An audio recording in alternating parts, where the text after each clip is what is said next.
APPBGN SPPG sehat sesuai standar.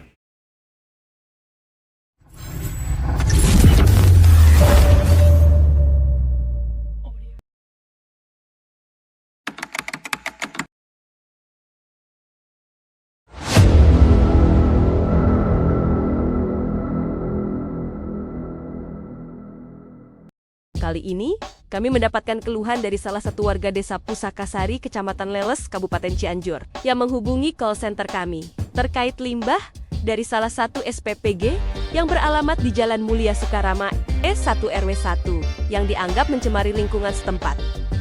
Kami bergerak untuk melakukan pengecekan langsung di SPPG, dengan terlebih dahulu berkoordinasi dengan pihak kantor desa setempat.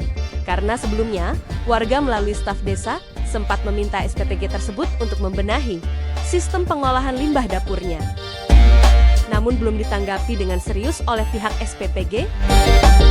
Sekitar jam 15:30 tim APPBGN didamping staf desa dan warga setempat menyambangi SPPG yang dikeluhkan warga. Begitu kami sampai di lokasi SPPG, aroma tak sedap langsung tercium sangat kuat. Hal ini bisa disebabkan oleh buruknya pengelolaan limbah dari dapur tersebut.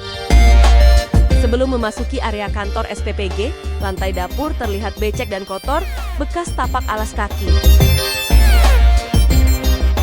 Kemudian kami disambut oleh PIC dan KSPPG setempat dan dipersilahkan. Aman? Berarti nggak boleh ini ya? Oh,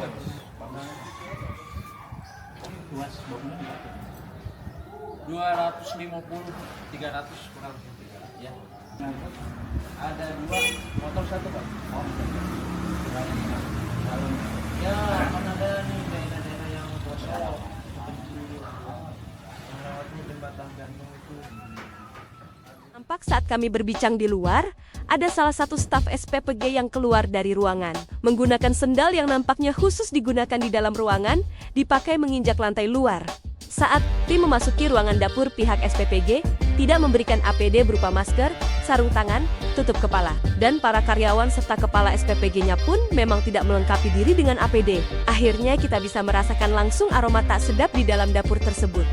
Semakin memasuki dapur, kami tidak terlalu heran kenapa aroma tersebut itu bisa tercium hingga keluar, karena seperti tampak di video, semua area lantai dasar dapur itu becek dan kotor.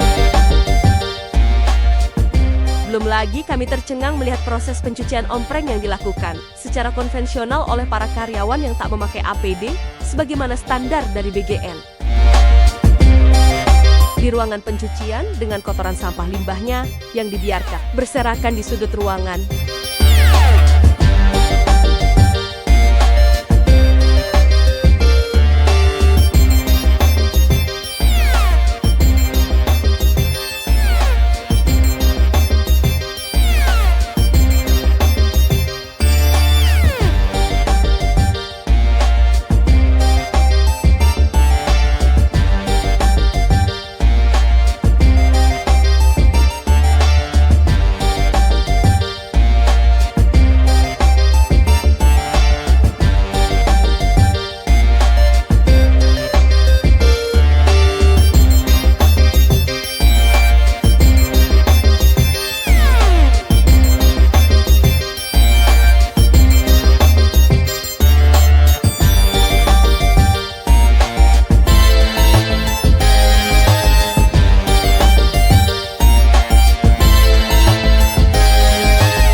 Kemudian tim kami dipersilahkan naik ke lantai 2 untuk melihat kondisi kantor dan berdiskusi dengan kepala SPPG yang saat itu didampingi oleh satu orang PIEC dan aslapnya.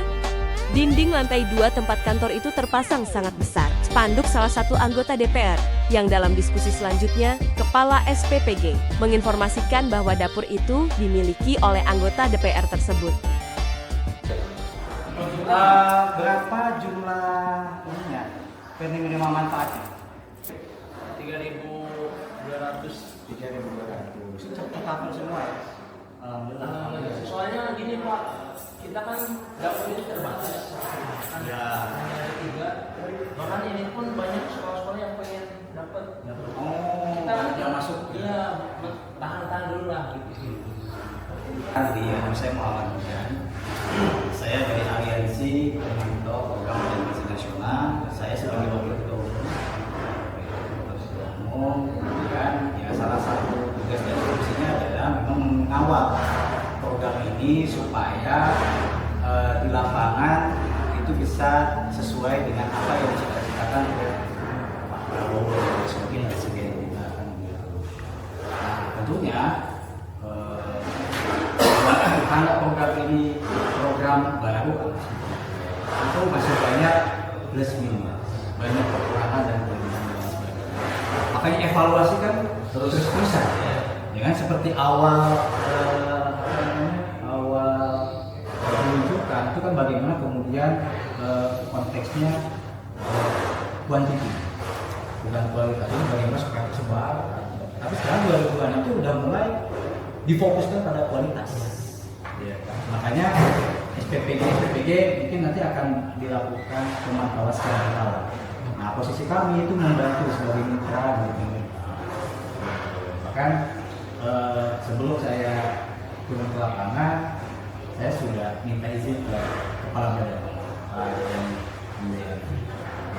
untuk mensupport kegiatan dan berkolaborasi tentunya, sehingga apapun yang terjadi di lapangan kita bisa cepat update. Jadi saya terkait kunjungan silaturahmi SPPG apa namanya? Pusaka Sari itu karena ada laporan dari warga terkait hal-hal yang berkenaan dengan operasional SPPG di sini. Salah satunya ini, makanya saya bertabayun maksudnya kan, bertabayun. Kemudian kalau misalnya ada kekurangan ya mari kita evaluasi bersama, maksudnya kan begitu. Jadi laporan yang masuk ke kami itu pertama tidak banyak melibatkan warga lokal. Itu yang pertama. Ini kan kita sudah klarifikasi kalau memang ternyata itu informasikan. Kemudian yang kedua, kita tahu bahwa MBG itu kan ada standar gizi, standar harga.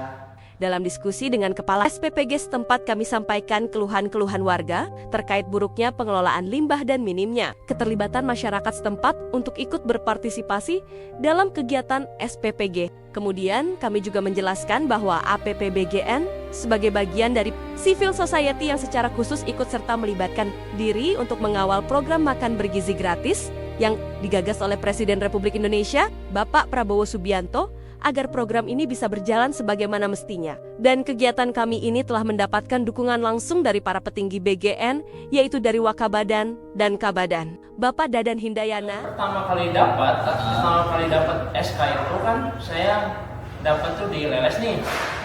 Saya ini nggak tahu tahu udah ada relawannya. Kan memang relawan tuh udah disediakan oleh yayasan. Relawan kerja. Nah, dari BTA, ya. Jadi yayasan yang menyediakan itu. Ya. Oke, itu. Jadi tidak ada SPPG nggak tahu. Tapi kepala SPPG paham pastikan bahwa sebetulnya harus melibatkan warga lokal. Ya, itu karena ada komunikasi di dalam juknis juga ada. Nah, dalam juknis kan jelas ya. Itu pernah dikomunikasikan? Pernah, sering bahkan. Mengutamakan, apalagi kita di Kecamatan Leles nih. Iya. Mengutamakan di Kecamatan Leles dulu nih, relawan nih. Apalagi yang kedua, mengutamakan di desa Pusaka Sari dulu nih. Itu sih Pak. Terus responnya dari pihak yayasan? Dari pihak yayasan sih mereka kan karena dapur istilahnya dapur politik ya. Jadi apa tuh dapur politik? Coba dijelasin. Kemudian Kepala SPPG dalam pengakuannya memberikan keterangan bahwa dapur tersebut, beliau menyebutnya dengan dapur politis yang lebih mengedepankan rekrutmen berdasarkan relawan atau tim sukses, bukan berdasarkan pelibatan warga setempat, yang berarti bertabrakan dengan semangat pendirian SPPG yang semestinya banyak melibatkan warga setempat. Kami meninjau langsung ke tempat pembuangan limbah yang dibuat dengan pipa sederhana oleh SPPG setempat yang berjarak kurang lebih 50 meter dari lokasi SPPG.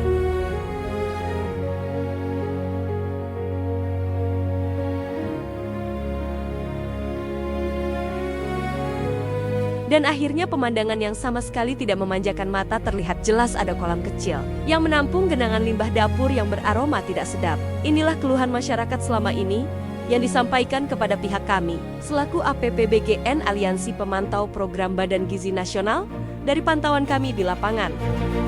Dan terkait pengelolaan limbah sendiri, beliau mengakui bahwa SPPG-nya belum memenuhi standar operasional dan hal ini sudah disampaikan berkali-kali kepada pihak yayasan, namun belum ditanggapi dengan serius. Padahal, SPPG ini sudah beroperasi kurang lebih selama 2 bulan. Waktu yang sangat cukup untuk mengevaluasi dan melakukan pembenahan. Kami melihat adanya indikasi para pemilik dapur hanya memikirkan keuntungan semata, tanpa memperhatikan dampak negatif terhadap penerima manfaat dan lingkungan sekitar.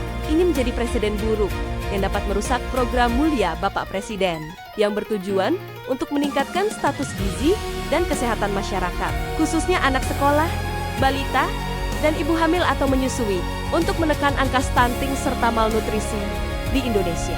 Baik, sahabat-sahabat APPBGN dimanapun teman-teman berada, kita telah menyaksikan satu tayangan video di mana kami setelah mendapatkan laporan dari salah satu warga terkait dengan APPBGN yang dianggap pengelolaan limbahnya tidak baik. Kemudian tim kami langsung ke lapangan dan kita lihat bersama bagaimana situasi dan kondisinya dari SPPG tersebut. Artinya keluhan masyarakat itu ternyata terbukti benar ketika kita langsung melakukan pengecekan, karena pengolahan limbah yang dikeluhkan oleh masyarakat itu memang terlihat dengan jelas, di mana itu pipa yang dibuat begitu sederhana, kemudian ada satu kolam kecil yang menampung limbahnya, itu aroma bau tak sedapnya memang mencemari dari area wilayah SPPG itu berdiri. Ya, inilah kemudian yang menjadi keluhan masyarakat. Nah, salah satu contoh yang kita saksikan bersama, mungkin bisa jadi bukan yang terburuk ya, mungkin bukan yang terburuk, tapi kita bisa melakukan evaluasi bersama-sama, kita bisa melakukan pengecekan bersama-sama, karena masyarakat mempunyai hak untuk mendapatkan pelayanan terbaik dari SPPG itu. Kemudian masyarakat juga mempunyai hak terhadap informasi yang benar, bagaimana pengolahan SPPG-nya, apakah sudah memenuhi standar atau tidak. Maka kami hadir di sini sebagai jembatan untuk menginformasikan bagaimana situasi di lapangan.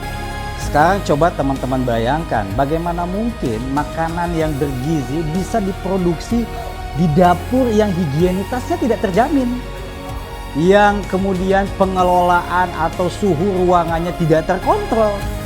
Maka kenapa adanya Juklak dan Juknis sebagai acuan utama operasional dapur itu? Setidaknya air yang digunakan di dapur itu harus menggunakan instalasi oksi atau RO yang menghasilkan air dengan pH di bawah 11. Itu baru kita bisa nyatakan sebagai air yang layak untuk digunakan di dapur tersebut. Kemudian juga instalasi gasnya. Yang tidak kalah lupa adalah ducting exhaustnya yang harus menjamin bahwa suhu ruangan itu berada tidak melebihi 30 derajat Celcius. Nah, yang terakhir adalah tentunya IPAL sebagai bagian terakhir dari pengelolaan limbah. Bagaimana kemudian IPAL ini dikelola dengan baik sehingga air yang hasil pengolahan limbahnya itu tidak berbau karena bakterinya sudah terkurang. Dari sinilah kemudian kita bisa mengukur sebagai sebuah indikator bagaimana SPPG itu berjalan dengan baik atau tidak, sehingga bisa menjamin bahwa menu yang dibuat itu memenuhi standar dan kita bisa terhindar dari kasus-kasus yang selama ini viral. Kebayangkan ada sekian banyak siswa yang keracunan dan lain sebagainya. Saya sih berpesan ya kepada para pengelola SPPG, bayangkan bahwa anak-anak didik kita itu, balita yang mendapatkan manfaat dari MBG ini adalah anak-anak kita sendiri. Kita nggak mungkin tega memberikan makanan yang tidak berkualitas, apalagi berdampak buruk hingga sampai keracunan. Ini harus diperhatikan dengan baik karena pemerintah sudah dengan baik memberikan arahan, memberikan Juklak dan Juknisnya sebagai petunjuk supaya SPPG bisa beroperasi sebagaimana mestinya. Lagi-lagi ini adalah tanggung jawab kita bersama. Kita tidak boleh abai terhadap situasi yang berada di lingkungan kita, khususnya terkait program makan bergizi gratis itu. Berhubung dengan anggaran yang begitu besar, berhubung dengan penerima manfaat yang mencapai 82,5 juta penerima manfaat. Nah, kita tahu bahwa program ini adalah program yang baru tentunya diluncurkan oleh Bapak Presiden Republik Indonesia, Pak Prabowo Subianto, dengan niat mulianya, dengan itikat baiknya ingin memberikan makanan terhadap generasi anak bangsa. Ya, tentunya program yang mulia ini, niat yang baik ini perlu kita kawal supaya cita-citanya bisa sesuai dengan apa yang menjadi maksud dan tujuan. Kita tahu bahwa landasan pembentukannya sudah jelas, yaitu Perpres nomor 83 tahun 2024. Kemudian tata kelola pelaksanaan programnya supaya efektif efisien juga itu diperpreskan di nomor 115 tahun 2025. Bahkan APBN tahun 2026 sudah mencanangkan alokasi yang besar untuk program MBG ini, yaitu dengan kalkulasi di atas 350 triliun. Ini luar biasa kawan-kawan. Artinya kalau ini kita tidak kawal dengan baik, kalau ini kita abaikan begitu saja, sangat memungkinkan terjadinya penyelewengan, terjadinya hal-hal yang di luar daripada harapan Bapak Presiden sebagai inisiator dari program ini. Artinya semua orang harus bergerak, semua warga harus bergerak, semua dari kita mempunyai tanggung jawab yang sama untuk mengawal program ini sebaik-baik mungkin. Tayangan video yang teman-teman lihat tadi mungkin bisa saja bukan dari SPPG yang terburuk, bisa saja, ya kan? Ini pun kami melakukan pengecekan berdasarkan laporan. Artinya mungkin banyak SPPG yang di luar standar, yang dianggap bermasalah dan tidak dilaporkan oleh warga. Maka hari ini saatnya lah semua warga masyarakat berhak melakukan pemantauan, berhak melakukan evaluasi, berhak mendapatkan informasi yang benar bagaimana SPPG itu kemudian bisa dioperasionalkan sebagaimana mestinya. Tidak kalah saya sampaikan banyak terima kasih kepada para petinggi BGN, khususnya Bapak Dadan Hindayana sebagai Kabadan BGN yang sedari awal mensupport dan mengizinkan meridoi gerakan kami dari APP BGN untuk berkolaborasi dan mengawal program ini supaya berjalan dengan baik. Maka kita perlu adanya kolaborasi dengan teman-teman semua, dengan kawan-kawan semua. Tidak perlu takut sekarang untuk melakukan pelaporan apapun. Bahkan seperti yang teman-teman saksikan, SPPG yang dianggap bermasalah itu ternyata SPPG yang dimiliki oleh salah satu anggota DPR. Kebayang nggak? Anggota DPR yang kemudian harusnya menjadi contoh yang baik. Tapi kenyataannya seperti yang kita saksikan bersama. Seperti itu dari kami, mudah-mudahan ini bisa mengedukasi, mudah-mudahan channel kami bisa memberikan informasi kepada publik bagaimana kemudian program MBG yang sudah dicanangkan oleh pemerintah bisa berjalan dengan baik. Pantau terus channel kami, nanti kedepannya mungkin ada lagi video yang menayangkan tentang bagaimana SPPG yang sesuai atau yang ideal. Artinya channel ini nanti akan banyak menginformasikan dan memberikan tayangan kepada rekan-rekan semua, teman-teman semua bagaimana SPPG yang baik dan SPPG yang tidak baik. Kemudian kita evaluasi bersama supaya apa yang menjadi program cita-cita Pak Presiden Prabowo Subianto bisa dilakukan dengan baik dan ideal. Mudah-mudahan satu ikhtiar kami untuk memberikan yang terbaik bagi bangsa bisa menjadi angin segar, bisa menjadi sesuatu yang berdampak baik terhadap masyarakat. Karena lebih baik menyalakan lilin daripada mengutuk kegelapan. Baik teman-teman, itulah informasi yang bisa kami sampaikan kepada teman-teman semua sebagai penonton dari channel YouTube kami. Mudah-mudahan apa yang kami lakukan, apa yang kami ikhtiarkan demi kemajuan bangsa kita, demi terlaksananya niat-niat baik dari pemerintah, kita berjalan dengan baik. Jangan lupa subscribe, like, and comment. Billahi taufiq wal hidayah. Wassalamualaikum warahmatullahi wabarakatuh. SPPG Sehat sesuai standar.